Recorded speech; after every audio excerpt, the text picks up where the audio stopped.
Rashid Shacab Suufi oo filayo markii saddexaad mise afraad ankara waa lagu soo noqotay marka sharaf bay noo tahay inaan soo dhaweyno sheekha sidoo kale sheekh Maxamed Idriis oo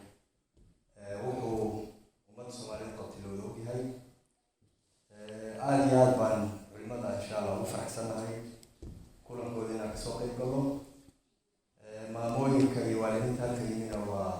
inaan la kulano oo ku faraxsanahay iskuulkan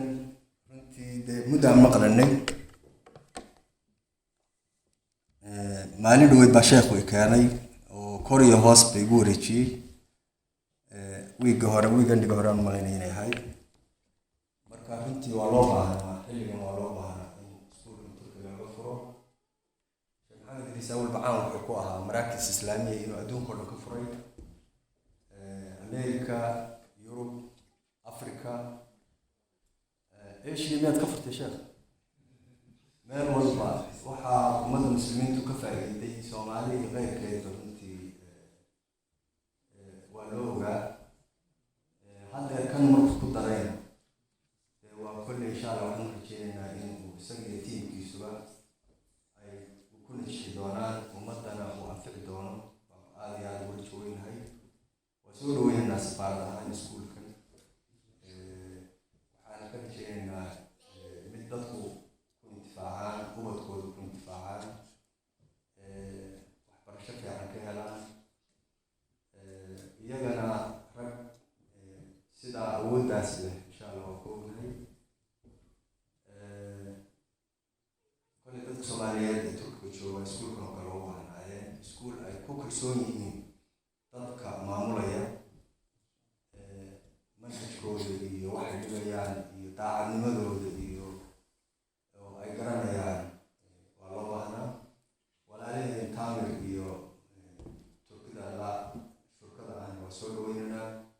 taa uu sheeg dad fiican baad la shurkooday marka annaguna waa ku faraxsanahay kolley duruufaha coronavirus baa dee maanta dadkii taalteel ka dhigtay qodobka kaloo aan rabay inaan iyada uga faa'iidaysto coronavirus oo ogtiin hirar cusub uu soo kiciyey waxaan Soomaalida ka rajeynayaa inay ka taxadirto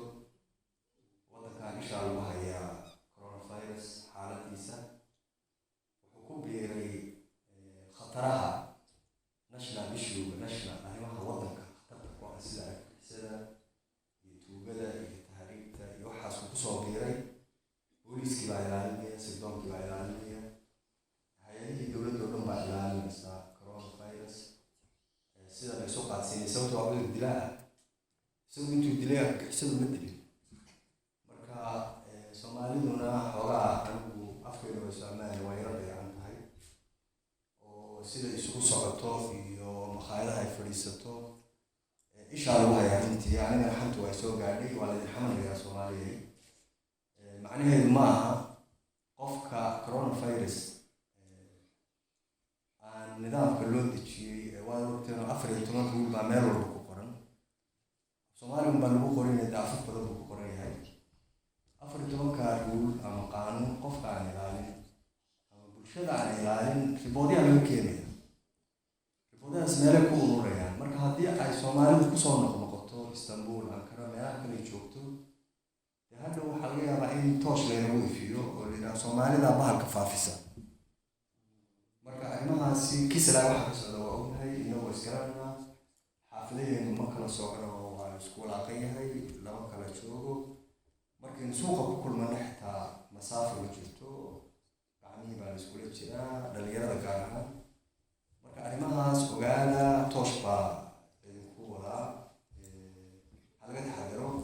midda kale dee dadkiina gaarsiinaysaan oo khatar ku tihiin qof dhalinyaraha waxaa laga yaabaa inuuba uusan ogeyn inuu viruska sida yihiin kale laakiin dadka waaweyn guryaha jooga ayuu dili karaa qofka marka annaga hadda safaaradda wadogtiina isbedel baan ku sameynay koronaha awgii adeegyadii 90% online baan ka dhignay qofku maba imanaya safaaradda waa la socotaan website kasoo halkiisaa loogu dirayaa adreyskiisaa loogu dirayaa qofka waxaa laga rabaa 3 qodob keliya inuu adreyskiisa si fiican usoo qorto inuu telefoon loo kala leeyahay fariimo ugu soo dhacaan iyo inuu email haddii qofka ama diyaarka kala joogo iyo inuu kala joogo waa isku mid halkiisaa loogu dirayaa taana waxaa lagu talagalay dadku inay safaaradda kusoo ururin oo culays ku noqon dad yar baa iman kara safaaradda oo iyaguna ballan ku iman kara sida baasaboorada iyo waxyaalaha guurka la xiriira iyo waxyaalaha hanti wareejinta iyo waxaas oo markhaatiya iyo waxaa loo baahan yahay ma dhamma 10% markaan qiimeynay bil buu furnaa barnaamijkaas shaqaynayay markaan qiimeynay adeegyadaasi 10% kama dhamma adeegyada loo baahan yahay iyaguna ballan bay ku imanayaan adeegga nagaye la yidhaahdaa u kala qorsheynaya waqtiga haddii baasaboorra ay u baahan yihiin berrito 20 qof ma wada siinaya maalinta wuxuu kala qaybinayaa berri iyo saa dambe systemkaa kala qaybinaya waqtiga lagu ballama lagu qabtay systemka lagu qabtay keliya ima hana kasoo hormarin sababtoo qof kalaa ku qoran hana ka dabmarin weliba dadka gobollada jooga waqti buu siinaya wuu garanayaa matalan qof istanbul jooga caawa hadduu ballan qabtaa aroortii uma qabanayo wuxuu siinaya maalinta ku-xigta si waqti usoo safar uu siiyo marka hana lala shaqeeyo waxaan rabnaa dadka safaaradda inaynu kusoo ururin barnaamijka ha la hirgeliyo idinku idin fiixaya nagayaaleynaa gurigu idinku nagaynaya gurigiinu idinku nagaynayaa haddii aad gobol kale ka imanaysid oo safar soo gelisay kharash ah oo magaalada inaad weytid ay tahay gaar ahaan ardayda gobollada ku kala fiirsan iyagana safarkiibu ka baajinay marka adeega nagaya insha allah ha la hirgeliyo waxaan uga faa'iidaysanayaa qaban munaasabada qiimaha badan hana lala shaqeeyo waxaasoo dhan waxaan doonaynaa dadku inay coronavirus la dagaalmaan oo ka taxadiraan lafahoodana ka ilaaliyaan dad kalena ka ilaaliyaan culima waa mahadsantihiin iskuulkana waxaan u rajeynayaa iskuul naajixa